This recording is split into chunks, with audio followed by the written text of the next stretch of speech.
Hi, I'm Kate. This is my channel. This is my cat. Um, I have been MIA pretty much all year. I've had a really weird reading year. Um, I am technically ahead of my reading goal according to Goodreads, but I feel like I haven't really been reading at all. Um, it's possibly because I haven't been really been reading my physical TBR, and I haven't really been meeting any of my reading goals. I was in a really weird headspace at the beginning of the year, and the only thing that I could read was romance novels on my iPad, and I read a heap of them really, really quickly. Like the kind of reading where you read like 6 books in 3 days, or you stay up till 2 o'clock in the morning and then get up to go to work. So that was strange. And then I was like looking at my physical books going, I need to start reading these ones. And what I ended up doing was rereading to try and get me back into it. So that worked for a little bit. But the last week or so, maybe the last 2 weeks, I've really made a concerted effort and I feel pretty good. So I guess I wanted to get back into this as part of my yay, I can do it approach to reading. So in the last couple of days I've finished 3 books, and I've just started another one, a 4th. So I just want to quickly talk about those so I can sort of push myself to keep reading with this 4th book. So the first one that I read, I had the other day off work, and I read Obsidio by Amy Kaufman and Jay Kristoff. I read this in a day. It's a chunky one, but it's nice spaced out text. This is the 3rd book in the Illuminae File series.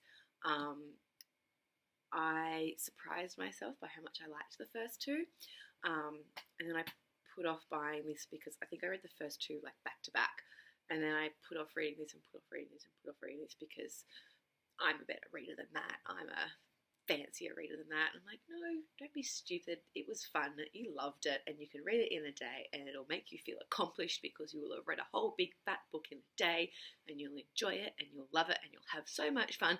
And I did, and it was great. And now it's over. I think because I read the first 2 back to back, and then I had a big gap, like probably a year between reading those first 2 and reading this one.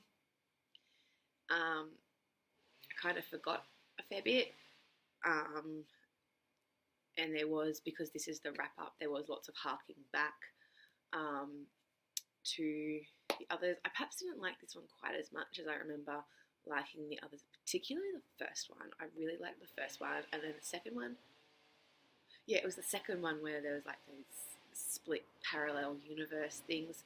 I really enjoyed that, but I think the first one was my favourite. But still, I had fun reading this, and it kicked me back in because I knew it would be easy and fun.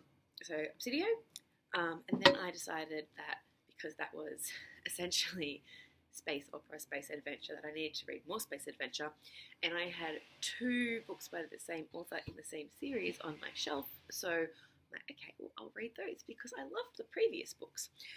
So that is The War Game and Setaganda by Lois McMaster-Bujold, which are in the Volkozigan saga.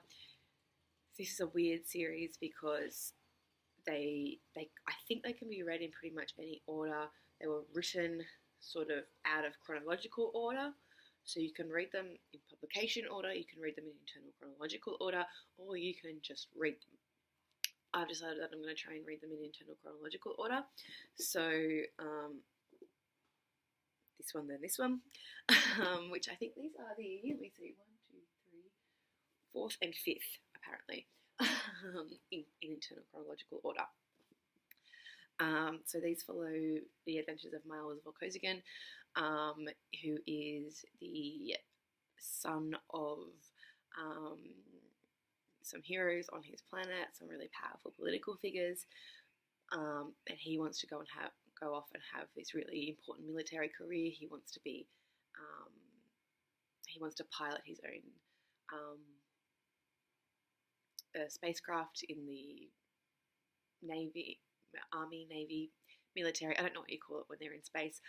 So he wants to be in the military and captain his own ship. But he is he has a disability.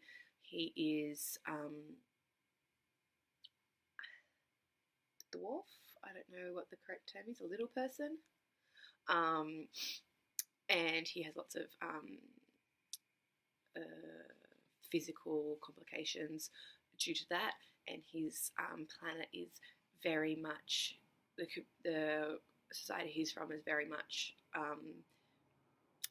of the opinion that you have to be physically perfect, that there can't be anything wrong with you, and it's a real struggle for him because his father is is a military hero. He was the prime minister of the whole planet. He stepped in to be the regent for the new king, who became the king or the emperor when he was like 7 or 8. So he stepped in to be the regent, and he's really well respected and basically worshipped by everybody on the planet. And he's like, and then I'm this little person who has all these deformities, and people look at me like I'm not all there up in the head, even though he's really, really smart. So they're just his adventures as he's trying to become a hero and like realizing that that's kind of lame.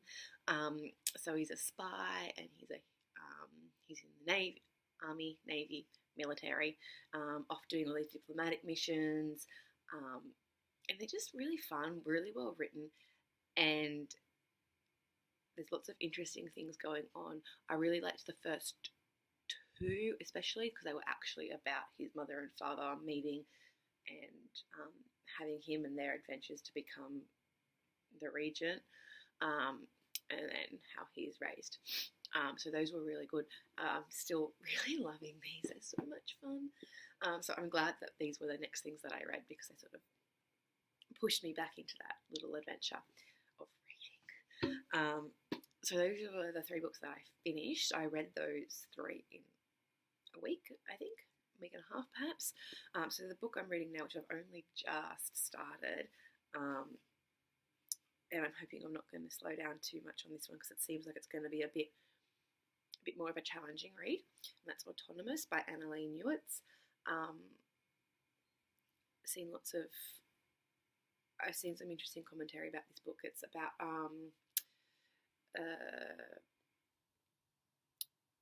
patents on pharmaceuticals, life-saving pharmaceuticals, and how that's kind of a dick move.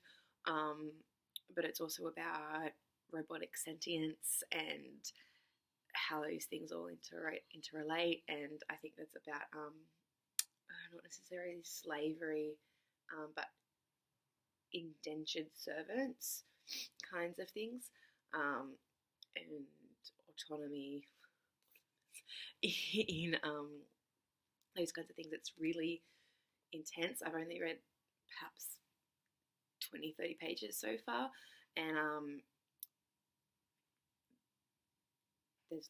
I think there's going to be lots of imaginative work required on my part to figure out exactly what it is that they're describing, especially with the technology, because it's quite technical. And then there's lots of like technical, like with the pharmaceutical, so like chemical stuff, but there also seems to be lots of I think they've got like the computer screens that kind of like project into the air and you swipe the air. I think that's what they're doing to like move through the information.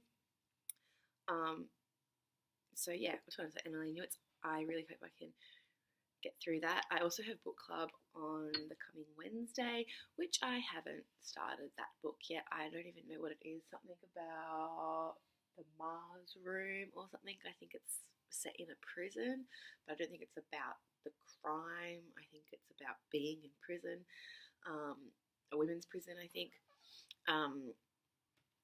So I don't know how I'm going to, I really should read that because I didn't read the last book for book club, but we'll see how I'm feeling. I might not read as much this weekend. I have a 4-day weekend this weekend, Friday, Saturday, Sunday, Monday, which is amazing. but ordinarily I would read heaps, but my sisters are in town. I haven't seen one of my sisters since Christmas. The other one I saw not that long ago, but I don't see them very often, so I want to spend lots of time with them. So we'll see how much reading actually gets done. Hopefully I can finish up this one book because they're staying in the city and I'm staying at home, so at least I've got the commute to do some reading. So that's me. That's where I've been. That's where my head's been at. I've been really struggling with my reading, feeling really shit about myself for it, which I think is exacerbating the problem because I look at my books and I get decision paralysis because I have to pick a book that I know I'm going to finish and I'm going to finish quickly, because then that will push me to keep going. So I freak out about what book is the next one I'm going to choose. And that's making it worse because then I don't want to choose anything. And what if I pick the wrong book? I'm like, it's okay to put it down and pick something else. But I feel like I've been doing that a lot lately. I had so many reading goals and I'm like, okay, I need to read this book because it'll go to my reading goal and I feel like I'll really enjoy it, and then I'll read 20 pages, put it down and just not come back to it. So I am a bit worried that that's going to happen with Autonomous because I've been really, really excited for it. And for that reason, I haven't picked up Revenant Gun by Yoon Lee yet because I'm so afraid that I'm just not going to finish it, which is so dumb. So there's a couple of books like that, but Revenant Gun is a big one that I'm looking at going, I really want to read it, but I'm so afraid of not finishing it. Not because I don't like it, but because I just stop.